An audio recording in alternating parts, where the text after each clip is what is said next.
Hello everyone and welcome to DS Guruji. इस video में हम आपके लिए लेकर आए हैं पीटीईटी और बीएसटीसी से जुड़े एग्जाम्स के लिए महत्वपूर्ण प्रश्न हैं। आज के जो प्रश्न हैं ये जुड़े हैं भारतीय अर्थव्यवस्था से, इंडियन इकोनॉमी से जुड़े ये प्रश्न है। इंडियन इकोनॉमी पीटीईटी और बीएसटीसी के लिए एक महत्वपूर्ण टॉपिक है और हर एग्जाम में इससे जुड़ा एक प्रश्न जरूर पूछा जाता है, तो ये जो प्रश्न है ये आपके लिए महत्वपूर्ण होंगे। पहला प्रश्न इसका है, स्वतंत्रता के पश्चात सर्वाधिक उत्पादकता किस फसल में दर्ज की गई? स्वतंत्रता मिली थी अपने देश को, आप सभी को मालूम होगा 1947 15 अगस्त स्वतंत्रता भारत को प्राप्त हुई। स्वतंत्रता के पश्चात जो सर्वाधिक उत्पादकता हुई वो किस फसल में हुई? आज सर्वाधिक उत्पादकता की अगर बात करें तो ये हुई थी गेहूं में। स्वतंत्रता के पश्चात गेहूं में सर्वाधिक उत्पादकता हुई। अगर गेहूं की अपन बात करें तो चावल है सबसे पहला मुख्य खाद्यान्न भारत का, सबसे ज्यादा अगर खाई जाती है चीज फसल अन्न तो वो है चावल। चावल के बाद है गेहूं। स्वतंत्रता के पश्चात क्या हुआ? भारत में पॉपुलेशन बढ़ी तो खाद्यान्न फसलों की उत्पादकता में वृद्धि हुई। ये इसलिए हुई क्योंकि पॉपुलेशन के लिए भी खाद्यान्न की आवश्यकता थी, तो इसके लिए इसका उत्पादन बढ़ा। तो सेकंड ऑप्शन इसमें सही होगा। सकल घरेलू उत्पादन में कृषि की भागीदारी है। सकल घरेलू उत्पादन में वर्तमान समय की बात करें तो कृषि की भागीदारी घट रही है, क्योंकि लोग जो है आजकल और चीजों पे ज्यादा फोकस करते हैं, गेहूं कृषि पर जो है वो बहुत कम फोकस करने लग गए हैं, जिसके कारण जो सकल घरेलू उत्पादन है उसमें कृषि की भागीदारी दिनों दिन घटती जा रही है, क्योंकि कोई कृषि करना ही नहीं चाह रहा, तो इस वजह से ये घट रही है। निम्नलिखित में से अर्थव्यवस्था के द्वितीय क्षेत्र के अंतर्गत क्या आता है? अर्थव्यवस्था का द्वितीय क्षेत्र, अब द्वितीय क्षेत्र में वो चीजें आती है जो प्राथमिक क्षेत्र से उनका पुनर्निर्माण किया जाए, उनका नवीकरण किया जाए, तो वो किया जाता है, वो कार्य किया जाता है। विनिर्माण उद्योग, कोई सा भी उद्योग ले लीजिए आप, वो सभी जो है इसके अंतर्गत आते हैं द्वितीय क्षेत्र के अंतर्गत। सूती वस्त्र उद्योग ले लीजिए, इसके अलावा लोह इस्पात उद्योग ले लीजिए और किसी भी प्रकार का उद्योग ले लीजिए। ये वैसे तो परोक्ष रूप से कृषि पर निर्भर करता है, प्राथमिक क्षेत्र पर निर्भर करता है, लेकिन दूसरी ओर से अगर इसको देखें तो ये भी एक महत्वपूर्ण हिस्सा होता है।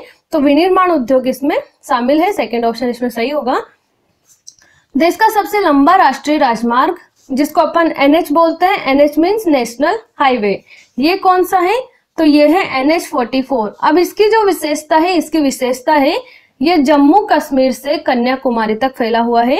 जम्मू कश्मीर में ये जोड़ता है श्रीनगर से कन्याकुमारी तक ही फैला हुआ है और ये है नेशनल हाईवे 44। इसकी कुल लंबाई जो है वो है 3745 किलोमीटर ये लंबा है और ये देश का सबसे लंबा राष्ट्रीय राजमार्ग है। हमारे देश का राष्ट्रीय पंचांग शक संवत किस तिथि को प्रारंभ हुआ? देश का राष्ट्रीय पंचांग है शक संवत, ये प्रारंभ हुआ था 22 मार्च 1957 को। इसके अलावा एक और संवत अपने भारत में चलता है, वो है विक्रम संवत, जिसके अकॉर्डिंग अपने जो नया साल आता है भारतीय नववर्ष चैत्र के प्रारंभ में, तो वो भी विक्रम संवत के अकॉर्डिंग आता है और ये शक संवत के अकॉर्डिंग आता है और यही अपने देश का राष्ट्रीय पंचांग है।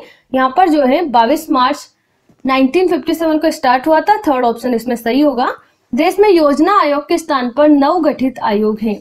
योजना आयोग अपने भारत में पहले था, इसके बाद इसका पुनर्गठन किया गया और ये हो गया नीति आयोग। 12वीं पंचवर्षीय योजना कब लागू की गई? 12वीं पंचवर्षीय योजना प्रारंभ हुई थी 1 अप्रैल 2012 को, ये पंचवर्षीय योजना स्टार्ट हुई थी और 12वीं पंचवर्षीय योजना है। इससे पहले 11 पंचवर्षीय योजना चलाई गई है और पंचवर्षीय योजनाओं से जुड़े प्रश्न भी आपके एग्जाम्स में पूछे जाते हैं। 12वीं योजना में, यहाँ पर पंचवर्षीय योजना है में अंतिम रूप से विकास दर, जिसको ग्रोथ रेट बोलते हैं, का लक्ष्य रखा गया है। तो इसके अंतर्गत जो लक्ष्य रखा गया है वो रखा गया है 8% विकास दर इसमें मानी गई है। 12वीं पंचवर्षीय योजना में सर्वाधिक प्रावधान किस क्षेत्र के लिए है?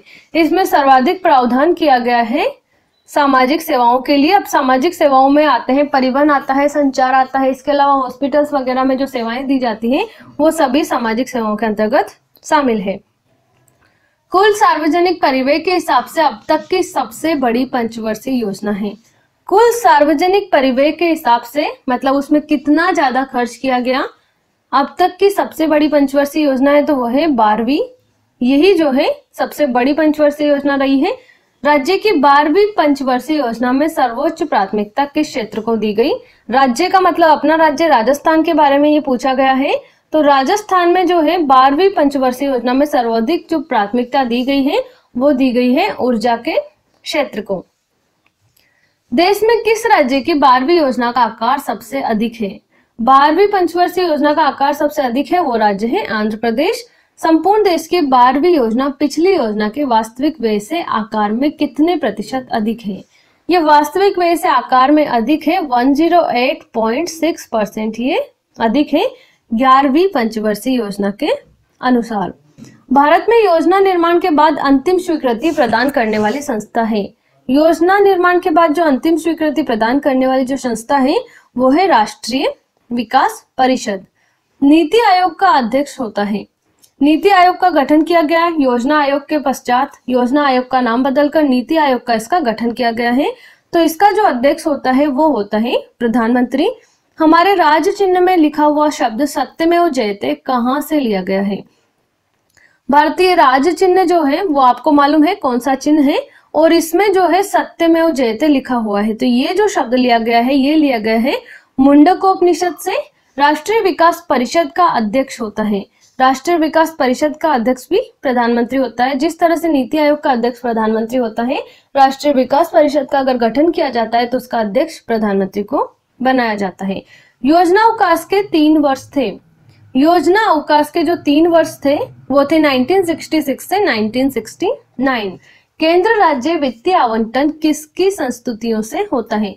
जो केंद्र राज्य वित्तीय आवंटन होता है, जो केंद्र राज्य धन आवंटित किया जाता है वो किसकी संस्तुतियों से होता है? तो ये होता है वित्त आयोग की स्वीकृति के बिना यह कार्य नहीं किया जा सकता है। भारत का राष्ट्रीय गान जन गण मन है। भारत के राष्ट्र ध्वज की चौड़ाई व लंबाई का अनुपात क्रमशः है।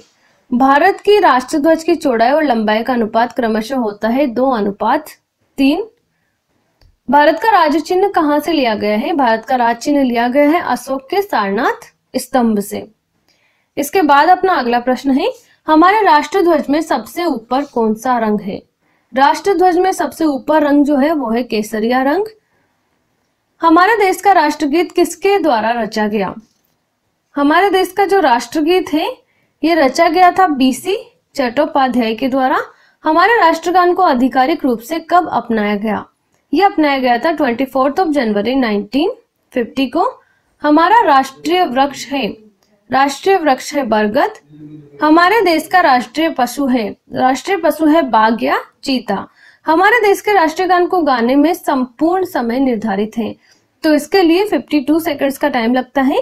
बंकिम चंद्र चटर्जी की कृति से हमारा राष्ट्रीय गीत वंदे मातरम संकलित है, वो उनकी कृति है आनंद मठ।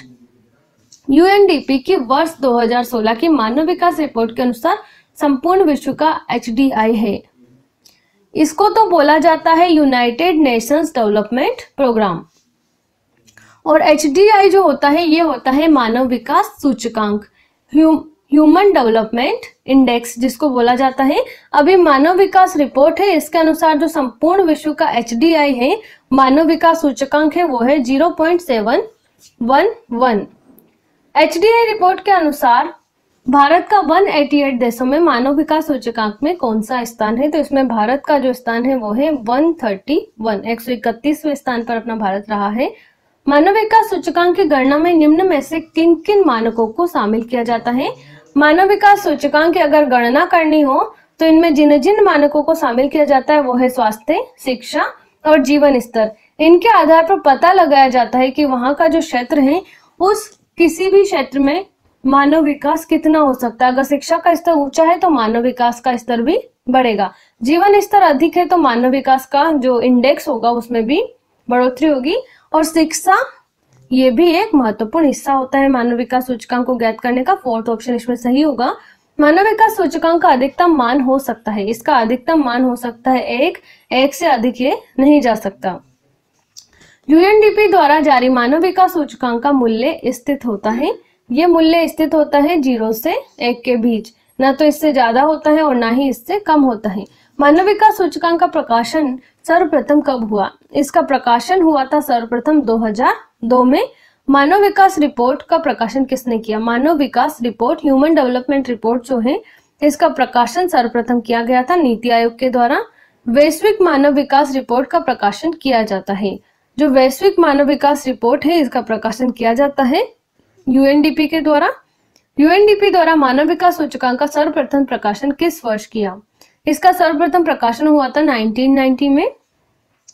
मानव विकास सूचकांक का विकास किसने किया? इसमें एक तो अपने भारत के अर्थशास्त्री थे अमर्त्य सेन, जिनको अर्थशास्त्र में नोबेल प्राइज से सम्मानित किया गया है, और एक है पाकिस्तानी अर्थशास्त्री थे डॉक्टर महबूब उल हक।